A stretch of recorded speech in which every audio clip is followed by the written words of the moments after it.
खड़े खड़े मेरे रसूल करीम ने बयान फरमाया। ये तिरमिज़ी के लफ्ज हैं।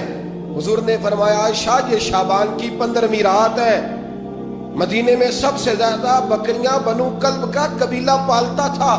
फरमाया आज की रात बनु कल्ब के कबीले की बकरियों की तादाद के मुताबिक अल्लाह मेरी उम्मत के लोगों की बख्शी फरमा देगा। ये वो रात है।